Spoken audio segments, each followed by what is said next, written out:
Hello, I'm Brian Smith with Tennant, and in the next few minutes I'll show you the proper startup, use, and end of shift steps for your i-mop XL. Our lawyers wanted me to remind you that while this video will cover the basics, it's your responsibility to read and fully understand the operator's manual and safety labels before using the machine. To start, make sure to pre-sweep the area to be scrubbed, even when your boss isn't watching. Next, check that the batteries are fully charged. This will be noted by the 100% capacity indicator on both batteries. Remove the batteries by pinching the blue and gray tabs. The battery color will match the location on the machine. Match the gray with the gray and blue with the blue. With the scrub deck in the park position, hold the scrub deck of the i-mop and slide in the battery packs from each side until you hear a loud. Identify the clean water solution tank, which is located toward the rear of the machine and is the smaller of the two tanks, normally identified by its blue colored cap. Please note, the recovery tank is the larger tank on the front and is identified with the gray cap. Always fill the i-mop solution tank with clean water, because filling a scrubber with dirty water is a terrible idea. Pour your preferred cleaning detergent into the tank and mix according to instructions for handling and dilution. Remember, more isn't better. Put the bottom of the solution tank on the i-mop and snap into position. To install the brushes, the i-mop must be in the park position. Hold the scrub deck and align the brush with the latches and cutouts on the brush motor. To put on, turn the right brush counterclockwise and the left brush clockwise, like this. If the squeegee is not already on the machine, take the vacuum hose and insert it into the squeegee hose connector. If the squeegee is on the machine, you don't need to install it because it's already installed, so why would you do that again? Hold the scrub deck of the i-mop with one hand while pushing the squeegee firmly onto these pins. Now that the machine solution tank is properly filled and the squeegee and brushes are attached, you're ready to start operating the machine.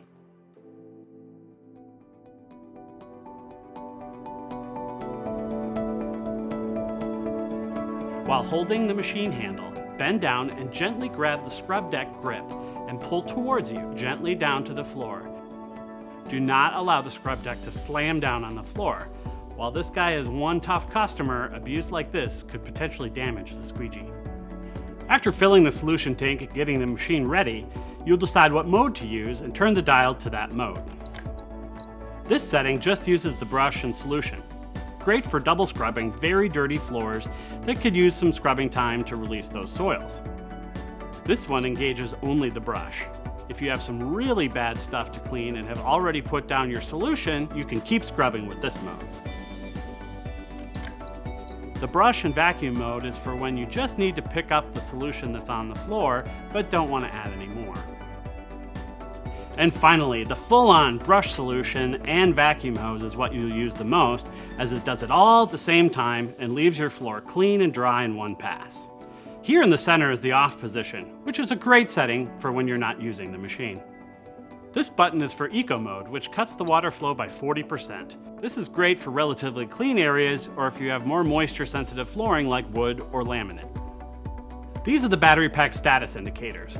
When the battery indicator is red, it means that the operator is running out of power. It has approximately 5 minutes of runtime.